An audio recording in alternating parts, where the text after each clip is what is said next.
안녕하세요. 김희영노무사입니다. 자, 여러분들 오늘은 우리 공인노무사 2차 시험 오리엔테이션 시간입니다.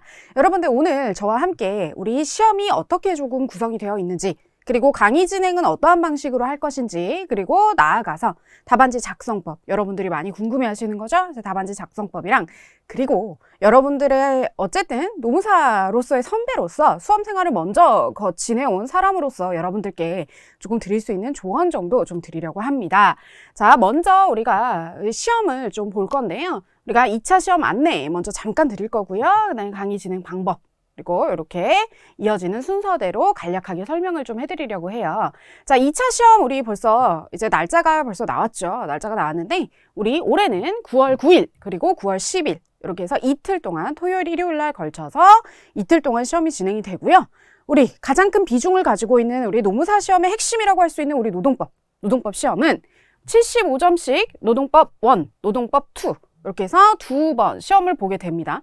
그죠? 75점씩 이렇게 되어 있기 때문에 나머지 시험들은 다 100점짜리예요. 100점짜리인데 우리 노동법은 150점으로서 가중치가 그쵸? 주어져 있다라고 보아도 되고요. 자, 그래서 보시면 답안지는요. 16쪽짜리 답안지를 주어집니다. 그래서 양옆으로 이렇게 펼칠 수 있는 그죠? 이런 식으로 펼칠 수 있는 양쪽으로 펼칠 수 있는 그런 답안지, 백지 답안지인데요. 줄 이렇게 가로줄 쳐져 있는 백지 답안지가 나와 있을 거고요. 서술형으로 당연히 시험 출제가 될 거고 빈 공간이 16쪽이에요. 자, 그러면 여러분들이 이제 궁금해 하시죠? 시험장 가가지고 여러분들이 가장 조금 위협감을 느끼는 게 뭐냐면 내 앞자리에 있는 사람이 또는 내 옆자리에 있는 사람이 답안지 한 권 더 주세요 라고 해서 답안지를 하나 더 받아가시는 거예요. 근데 여러분들은 지금 미리 말씀드리지만 그런 거는 전혀 신경 쓰실 필요가 없습니다. 답안지를 16쪽으로 구성되어 있는 답안지를 주는 거는 사실 그 안에 모든 내용을 담을 수 있기 때문에 16자리로 주는 거예요. 그렇기 때문에 뭐 내가 아는 게 너무 많아서 난 너무 쓸 시간이 너무너무 많아서 그죠? 그래서 넘어가는 거는 상관없는데 사람들마다 글씨 크기의 차이도 있고요. 네, 그렇기 때문에 그거는 크게 신경 쓰실 필요 없고 여러분들은 여러분들이 공부하신 것만큼 쏟아내시고 오시면 되는 거예요. 그래서 16장짜리 시험지를 주고 우리 프로그램 하실 때 보시면 우리 다 하나씩 다 답안지를 우리가 제공을 하거나 여러분들이 구매하실 수 있는 것으로 알고 있으니까 그렇게 활용을 하시면 될 것 같고요. 모든 문제의 답안지를 다 써보실 필요는 없어요. 내용을 아무것도 모르는 상태에서 답안지를 써봤자 별로 크게 도움이 되진 않아요. 물론 뭐 안 쓰는 것보다는 쓰는 게 나은데 그거는 어느 정도 여러분들이 어느 정도는 기본 내용들이 어느 정도 인지가 된 상태에서 뒤에 준비가 들어가셔도 늦지가 않다라는 말씀을 좀 드리고요. 자, 그 다음 우리가 수업을 들을 때 2차 시험용 법전을 좀 지참해서 수업 때 공부하시기를 좀 권유해드려요. 권유해드리는데 답안지가 뭐 별거냐 그러면 2차 저 법전은 뭐냐라고 하시는데 2차 수업용 법전이라고 여러분들이 검색을 하시면 다양하게 나오거든요. 다양하게 나오는데 그 중에서 어쨌든 가장 최근의 것을 좀 사세요. 그거는 말씀을 드리는 이유는 뭐냐면 여러분들이 어차피 답안지 쓰실 때 시험장에 쓰실 때 무기로 주어지는 게 법전이에요. 그러면 처음부터 법전을 찾아보려도 안 해놓으면 나중에 어색할 수 있어요. 그래서 조문을 직접 법전으로 눈으로 좀 봐두시고 그림으로 찍듯이 이게 뭐가 있었지? 여기에는 법전에 있었는데 이거는 이 내용 법전에 없었네? 라는 식으로 좀 공부하시는 게 여러분들의 수업에 좀 도움이 됩니다. 그래서 대부분의 경우 모든 분들이 거진 법전을 이렇게 지참하시라고 하면 지참을 하시고 수업을 따라오세요. 그래서 여러분들도 이렇게 법전 없으신 분들이면 그냥 최근 날짜로 해서 2차 수업용 법전 이렇게 검색하셔가지고 구매를 하시면 될 것 같고요. 자, 우리 강의는요. 지금 있는 강의는 기본 이론하고 판례 강의. 그죠? 요렇게 이루어져 있어요. 그래서 기본 이론하고 그 이론을 뒷받침할 수 있는 주요 리딩 판례들을 저랑 꼼꼼하게 볼 거고요. 판례를 볼 때는 사실관계를 틀어서 문제를 낼 수 있기 때문에 대부분의 경우에는 사실관계, 그리고 사실관계가 그렇게 중요하지 않는 내용들은 우리 기본 내용, 판례 요지하고 그다음 판례 원문 이렇게 좀 살펴보게 될 거고요. 그 다음에 노무사 시험 하고요. 노무사 시험 외에 변호사 시험 기출문제가 있어요. 그래서 요거는 우리 기본 강의 다 끝나고 나면 요 기출문제 강의를 따로 별도로 이제 클래스가 진행이 될 겁니다. 그래서 기출문제 하고요. 그 다음 변호사 기출문제 약간이에요. 약간. 이건 모든 문제를 다 풀 수는 없어요. 시간 관계상. 그래서 중요한 것들은 제가 뽑아서 풀 거고요. 그 다음 세 번째 강의가 우리 작년부터 추가된 커리큘럼인데요. 모의고사하고 최신 판례 강의들이 있습니다. 그래서 우리가 교재에는 실지는 못했지만 그 이후에 나왔던 중요한 판례들이 있을 수 있고요. 최근 판례들까지 같이 해서 책에는 실려져 있지 않지만 또는 정말 최근에 나온 따끈따끈한 판례들. 그죠? 그래서 이렇게 해서 최신 판례를 제일 마지막 시간에 할 거고 그 다음 모의고사 문제 이렇게 나와 있어요.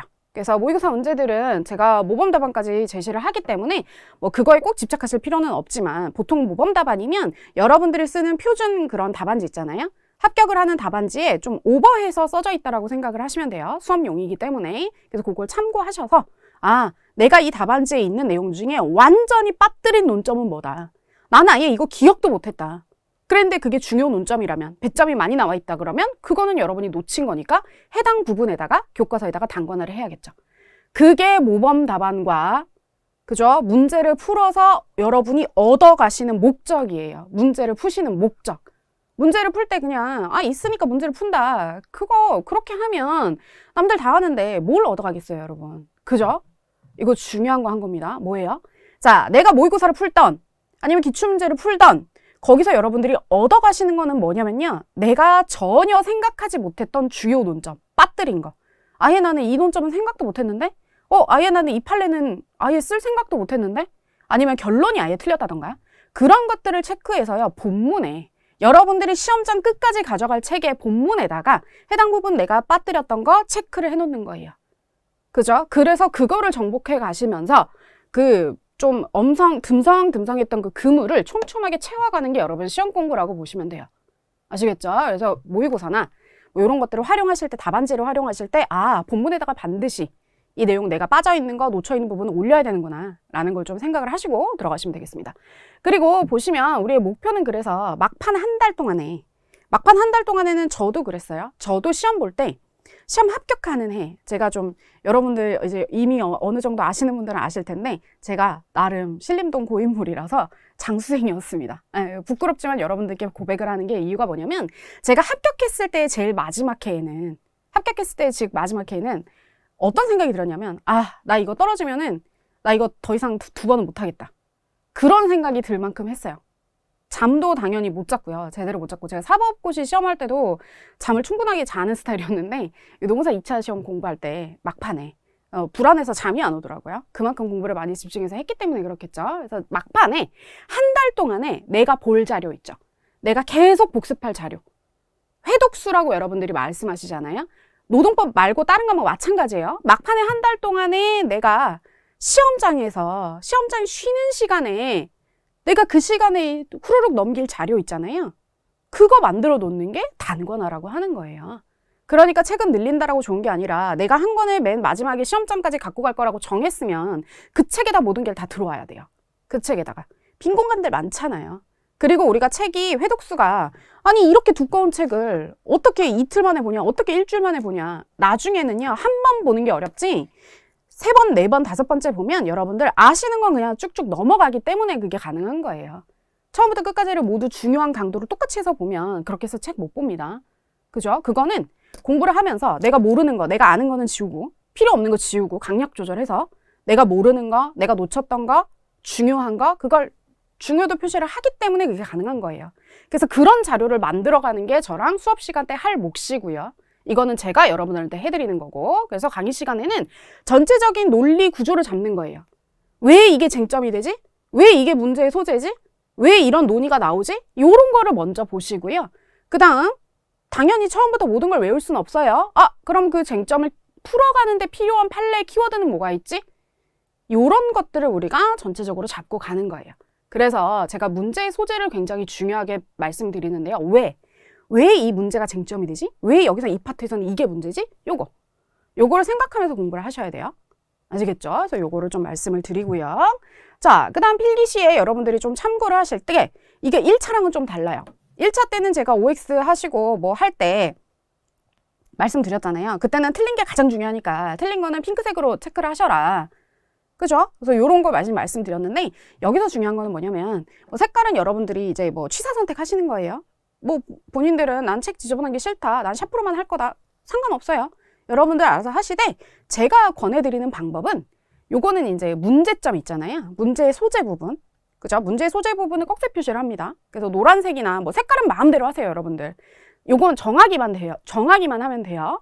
그래서 요거는 뭐 꺽쇠 표시로 노란색으로 예를 들어서 뭐 요런 부분에는 요런 문제가 된다라고 노란색으로 이렇게 꺽쇠 표시를 조금 하시고요. 그 다음에 뭐 밑줄을 그셔도 상관없어요. 형광펜 쓰셔도 상관없고. 근데 형광펜을 공부하다 보면 형광펜이 마를까봐 뚜껑을 조금 신경 쓰게 되더라고요. 그래서 저는 색연필로 했는데 그거는 여러분들 취사선 색이에요. 그래서 이렇게 해서 노란색으로 좀 그으시고, 그 다음 팔레. 그죠? 모든 그 아이렉을 뒤에 말씀드릴 건데 룰이에요. 룰. 이 사안을 해결하는데 필요한 판단 기준 같은 것들. 그죠? 요 조문 같은 것들. 그죠? 조문. 그 다음 판례가 있어요. 그래서 조문은 여러분들이 별도의 색깔로 체크합니다. 조문은 저는 기출이랑 거진 비슷한 문제를 보기 때문에 조문은 제가 주황색으로 했어요. 여기다 하나를 안 떠놨는데 조문은 주황색으로 저는 표시를 해요. 그래서 조문 같은 경우들은 주황색으로 체크를 하시고, 당연히 조문이 없는 경우도 있어요. 그럼 그건 조문이 없기 때문에 오히려 암기를 하셔야 되는 부분이에요. 그죠? 그래서 조문. 그 다음 판례에 대한 거 이제 파란색으로 쓰시고 체크하시고, 그 다음 학설에 대한 거를 초록색으로 합니다. 근데 학설은 있는 경우도 있고 없는 경우도 있어요. 근데 2차기 때문에 학설은 공부를 하실 건데 여기서 쓰이는 초록색은 여러분들이 검토 의견으로 쓸 거. 대부분 다수설이 되겠죠. 통설 내지는 다수설의 의견이 될 겁니다. 그래서 이런 식으로 해서 문제를 좀 보시고, 그러면 여기에 문제 소재가 뭐였고, 거기에 들어가는 조문은 주황색으로 체크되어 있고, 판례는 파란색으로 되어 있고, 거기서 학설, 내가 뽑았어야 될 내용들, 거기는 초록색으로 되어 있고, 그러니까 눈으로 하나 블럭별로 하나의 이렇게 단문대로 이렇게 정리가 되는 거예요. 그죠? 그 다음에 이해가 덜 된 부분은 별도 표시를 하는데 요거는 지울 수 있는 걸로 하세요. 왜냐면 이해가 되고 나면 없애버릴 거니까. 됐죠? 그래서 요거는 뭐 샤프로 하시던지 저는 그렇게 조금 권해드립니다. 이렇게 색깔이 뭐 최소한 뭐 색깔이 한 4개 정도 되는데 여러분들이 뭐 취사 선택하시는 거예요. 저는 그런 게 조금 더 편했다. 수험에 조금 더 나았다라는 거 생각을 말씀을 드리는 겁니다. 자, 그 다음에 우리 답안지 작성법을 조금 말씀을 드릴 건데요. 우리 노동법 같은 경우에는 75점짜리죠. 그죠? 75점짜리고요. 75분이 배정이 되어 있어요. 그죠? 그럼 75분 안에 문제 읽고 개요 잡고 써야 되잖아요. 그죠? 시간이 상당히 타이트해요, 여러분. 그래서 요거를 답안지를 먼저 배점을 좀 해놓으셔야 돼요. 그래서 보통의 경우에는 이렇게 50점, 25점으로 나오거나 50점짜리도 25점, 25점, 25점 요렇게 나오거나 아니면은 뭐 30점, 20점, 20점, 뭐 25점 뭐 요렇게 나오거나 대동소이한데 보통은 요렇게 이제 나와요.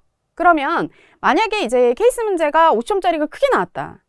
50점짜리를 안배를 한다라고 했을 때는 보통의 경우에는 자, 50점, 25점으로 말씀드리는 거예요. 보통은 7장, 4장. 보통은 7쪽, 4쪽. 이렇게. 그리고 좀 많이 쓴다라고 하시면은 8쪽, 5쪽이에요. 근데 산술적으로 요거 넘어가기가 조금 힘들어요. 시간상 조금 힘들고요. 답안지 분배를 말씀드리는 거예요. 그래서 답안지가 이렇게 있으면 이 중에서 한 8페이지까지는 그죠? 요거 50점짜리 할애를 하시는 거고, 그 뒤에는 5쪽은 25점짜리 할애를 하시는 거고, 요런 식으로 쓰는 거예요. 7쪽, 4쪽도 괜찮아요. 여러분, 얘도 쓰다 보면은 엄청 빡빡해요. 여러분들이 조금 자신 있다는 논점이 있으시면 시간 안배를 잘 생각하셔가지고 쓰셔야 돼요. 그죠? 그래서 보시면 문제는 배분을 이렇게 합니다. 문제를 읽어요. 처음에 읽으시고 당연히 공부가 되어 있다라는 전제하에 전혀 모르는 내용이 나오진 않아요. 전혀 모르는 내용이 나왔다 그러면 그거는 여러분들이 공부를 아예 안 하신다거나 아니면 다른 사람들도 다 모르는 내용이에요. 그래서 그 문제가 합격의 당락을 좌우하지는 않을 겁니다. 그죠? 그러면 뭐 내가 보통 아는 논점에서 다 나와요. 그러면 그걸 딱 읽고 문제의 쟁점은 어떻게 보는 거냐? 이미 우리는 수업 시간에 다 공부를 했어요. 뭐 예를 들어 해고 파트가 나왔다. 그러면 뭐 해고의 정당성이 당연히 문제가 많이 되겠죠.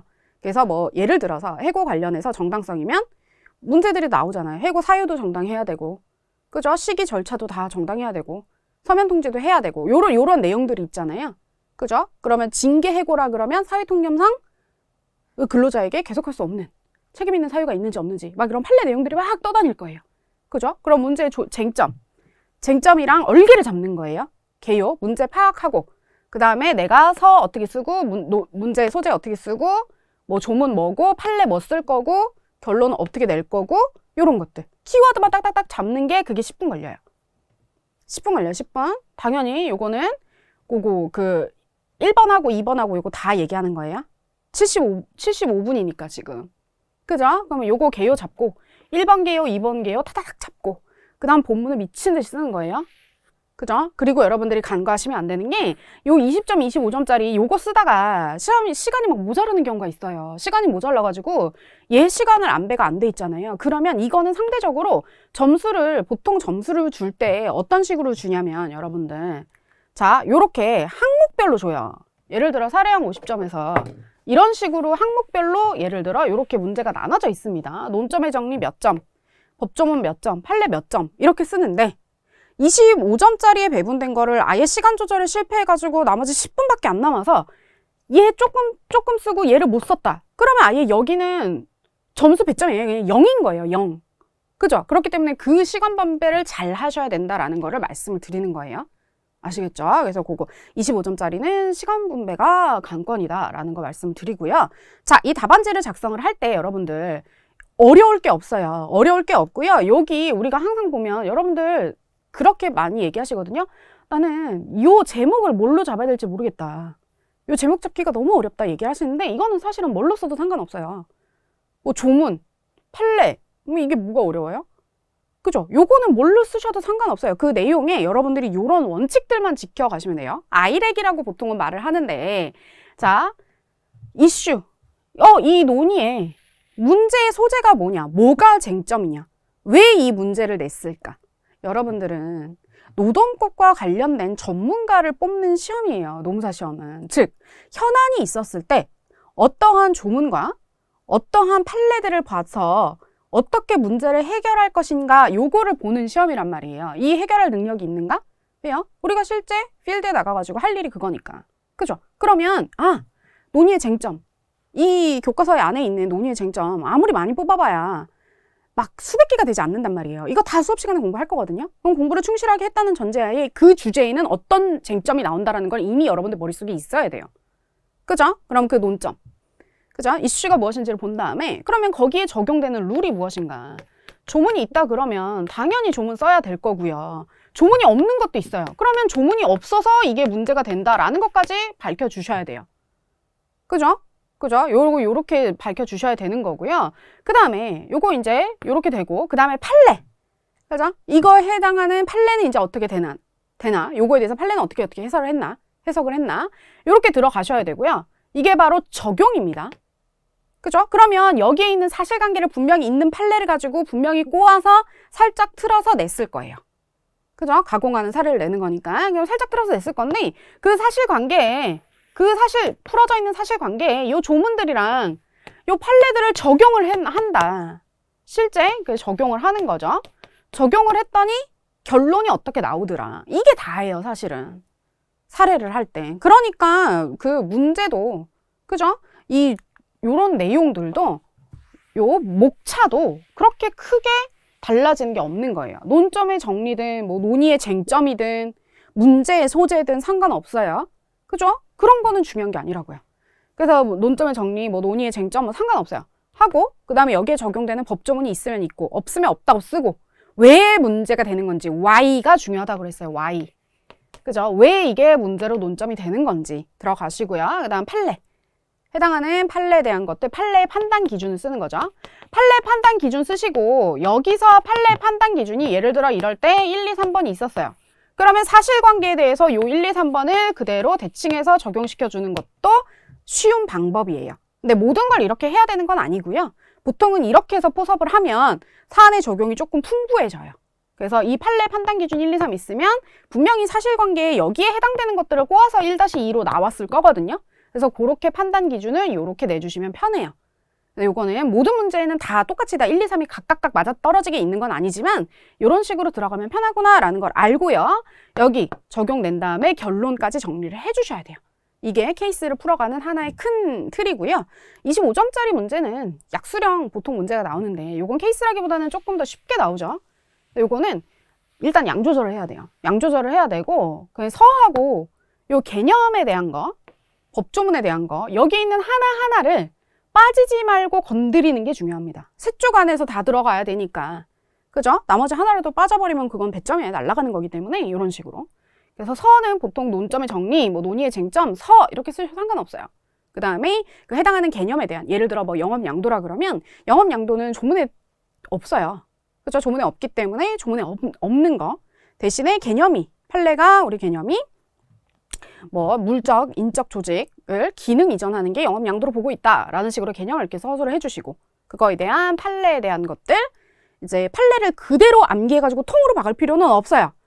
그게 중요한 게 아니라 키워드를 정확하게 아시고 그 판례에 대한 중요 내용이 뭐고 이거를 이 사례에 현출을 했을 때 적용을 했을 때 어떤 결론이 나오는지가 맞으면 되는 거예요. 사실은. 그래서 완전 완벽하게 판례를 100% 토시 하나 안 틀리고 외우겠다 이런 생각 가지시면은 판례가 몇 개인데 못해요. 그러니까 판례는 그리셔도 돼요. 판례는 그리셔도 되는데 키워드는 정확하게 있을 자리에는 그 들어가 있어야 돼요. 키워드는 눈에 이렇게 채점하다 보면 이렇게 스르륵 봐도 들어오거든요. 그래서 그런 거는 중요해요. 키워드들은 반드시 암기를 해줘야 된다라는 거예요. 그래서 이렇게 해서 풀어주시면 되겠습니다. 자, 그리고 이제 여러분들이 이제 수험 생활에 대해서 많이들 물어보세요. 그러니까 저한테 맨날 물어보시는 게 뭐 수험생 할 때 나는 연애를 하고 있다. 연애와 수험이 병행이 가능하냐. 뭐 이런 거 많이들 물어보시고 나는 뭐 직장 생활을 하고 있다. 그래서 아기가 있다. 아기 양육해야 되는데 절대적인 시간이 부족하다. 막 이런 소리를 하시는 궁금증을 굉장히 물어보시는 분들이 많아요. 그래서 말씀을 드리면 일단은 뭐 연애하시는 거 하셔도 돼요. 연애하셔도 되는데 여러분들이 저는 수험 생활을 할 때 생활의 변화가 너무 많은 거는 권해드리지 않아요. 그죠? 사귈 때 얼마나 행복해요, 초반에. 그죠? 처음에 사귈 때. 그 행복한 시간은 공부에 집중을 할 수가 없어요. 그죠? 웬만한 사람은. 그런 거. 그 다음에 헤어졌을 때 그 마음 잡는데 그런 시간적인 로스가 굉장히 크거든요. 그래서 있는 분들은 유지를 하시고 없는 분들은 그냥 없게 유지하세요. 붙고 나서 새로운 사람 만나면 되죠, 뭐. 그죠? 그래서 그거는 그렇게 하시고 생활의 단순화라는 거는 여러분들이 그냥 AI처럼 수험 생활은 어쩔 수 없어요. 수험 생활은 최대한 모든 걸 인풋해서 짧게 끝내셔야 제일 좋은 것 같아요. 저는 오래 해본 경험자로서 시간 낭비가 상당히 크더라고요. 다른 친구들이랑 시간 갭, 사회생활에 이제 사회에 진출하는 그런 시간 갭도 조금 있고 그렇기 때문에 여러분들이 이왕 내가 여기서 이제 난 들어와서 딱 결론을 내겠다라고 하시면 여러분들 마지노선을 좀 정해 놓으세요. 나는 이것까지 생각해서 뭐 3년, 나는 이것까지 생각해서 4년 안에 결론을 내겠다. 나는 2년 안에 결론을 내겠다. 그때 안 되면 나는 냉철하게 나를 분석해서 수험 생활을 떠나겠다. 아니면 1년을 더 하겠다. 이런 거를 미리 조금 마지노선을 정해 놓고요. 저는 들어갈 거를 좀 권유해 드립니다. 안 그러면 이게 시험 생활이 굉장히 마약과 같아서요. 수험 생활도 사실은 나의 직업이 그냥 수험생이 돼버리는 경우가 발생할 수 있어요. 그래서 그거는 정말 나중에 만회하기가 조금 힘들어지기 때문에 여러분들이 그런 마지노선을 좀 정해 놓으시고요. 마지노선을 정했다라면 여러분들은 당연히 생활을 단순화시켜서 수험에만 모든 생활들이 딱 집중되게끔 만들어 놓으셔야 돼요. 공부 환경도 그렇고요. 건강도 당연히 신경 쓰셔야 되고, 그죠? 잠자는 거, 그죠? 생활 리듬 같은 것들, 이런 것들 당연히 신경 쓰셔야 되고요. 생활을 조금 단순화시켜서 공부에 절대적인 시간은 할애를 하셔야 돼요. 이거는 누구 막론하고 마찬가지예요. 직장인들이 수험에 들어오셨다고 하면 전업수험생들이랑 당연히 시간 싸움에서 질 수밖에 없어요. 그러니까 통근 시간, 야근 웬만하면 하지 마시고, 그죠? 당연히 업무 시간 집중해서 하시고, 주말에 시간 당연히 투여하셔야죠. 이런 식으로 좀 절대적인 시간을 확보를 하시고요. 그리고 마지막으로 말씀을 드릴게요, 여러분들. 내가 싫어하는 과목 있잖아요. 내가 싫어하는 과목일수록 더 보셔야 돼요. 아무리 다른 시험에서 예를 들어 노동법에서 70 몇 점이 나와도, 그죠? 행정쟁송법에서 60점 안 나와버리면, 그쵸? 그거는 뭐 40점이 안 나와버리면, 꽈락이 나와버리면은 그럴 일이 없겠지만, 꽈락 나와버리면은 그거는 완전히 그냥 망하는 거잖아요. 그죠? 그래서 그렇기 때문에 평균 우리가 60 이상은 나와야 되잖아요. 그죠? 그래서 그렇기 때문에 여러분들이 한 과목이 펑크가 나면 시험 합격을 할 수가 없어요. 그래서 여러분들이 싫은 과목일수록 걔를 조금 더 우선순위로 두고 억지로라도 공부를 하세요. 사람 마음이 참 간사해서 내가 아는 거, 내가 좀 점수가 잘 나오는 거, 내가 마음이 편한 거를 더 하게 되거든요. 알아요. 아는데 여러분들은 발목을 잡을 거는 가장 내가 싫어하는 과목, 내가 어려워하는 과목이에요. 그래서 그거를 한 번 더 보셔야지만 이게 밸런스가 이렇게는 맞춰진다라는 거. 그리고 나중에 걔가 보답을 해요. 공부는 거짓말을 하지 않는 것 같아요. 그래서 제가 그런 식으로 공부를 해서 마지막에 제일 싫었던 과목이 점수가 제일 잘 나오더라고요. 여러분들한테도 그런 일이 있을 수 있으니까 반드시 생각하시고 여러분 긴 수험 시간 동안 저랑 같이 좀 열심히 해보면 좋을 것 같습니다. 여러분 화이팅 하십시오. 감사합니다.